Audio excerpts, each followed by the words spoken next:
দেশের প্রতিটি গণতান্ত্রিক আন্দোলনে পুরুষদের পাশাপাশি নারী শিক্ষার্থীদের ভূমিকাও ছিল অনস্বীকার্য। ভাষা আন্দোলন থেকে মহান মুক্তিযুদ্ধ, স্বৈরাচার বিরোধী আন্দোলন, প্রতিটি ঐতিহাসিক অধ্যায়ে নারীরা শুধু অংশগ্রহণই করেননি, নেতৃত্ব, ত্যাগ, সাহস ও দৃঢ়তার উজ্জ্বল দৃষ্টান্ত স্থাপন করেছেন। 2024 সালের জুলাই আগস্টের গণঅভ্যুত্থানও তার ব্যতিক্রম নয়। এই আন্দোলনে নারী শিক্ষার্থীরা শুধু মিছিলে অংশ নেননি, বরং সম্মুখ সারিতে থেকে নেতৃত্ব দিয়েছেন, অন্যায়ের বিরুদ্ধে উচ্চকণ্ঠ হয়েছিলেন এবং ভয় ভীতি উপেক্ষা করে রাজপথে নিজেদের অবস্থান দৃঢ়ভাবে তুলে ধরেছেন। তাদের সাহস, আত্মত্যাগ ও অদম্য মনোবল আন্দোলনের অন্যতম চালিকা শক্তি হয়ে উঠেছিল।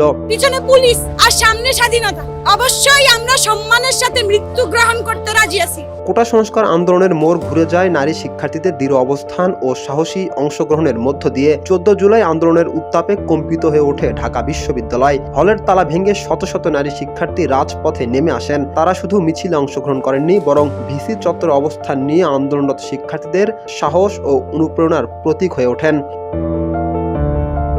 সে সময় ভিসি চত্বরে অবস্থানরত নারী শিক্ষার্থীদের উপর ছাত্রলীগ ও তৎকালীন সরকারের আইন শৃঙ্খলা রক্ষাকারী বাহিনীর হামলার অভিযোগ ওঠে। সেই হামলার দৃশ্য দেশ জুড়ে ব্যাপক আলোড়ন সৃষ্টি করে এবং বহু মানুষের মধ্যে তীব্র প্রতিক্রিয়ার জন্ম দেয়। সারা দেশের নারী শিক্ষার্থীরা রাজপথে নেমে আসে। এরপর আন্দোলন আরো বিস্তৃত রূপ লাভ করে এবং ক্রমেই তার ছাত্র জনতার বৃহত্তম গণ আন্দোলনে পরিণত হয়। বৃহত্তর এই আন্দোলনে নারী শিক্ষার্থীদের স্মরণে তাই 14 জুলাই কন্যা দিবস হিসেবে পালিত হয়।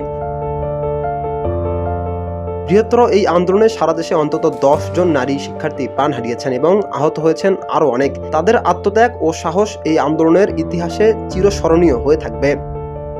রাকিব হাসান, ইত্তেফাক নিউজ।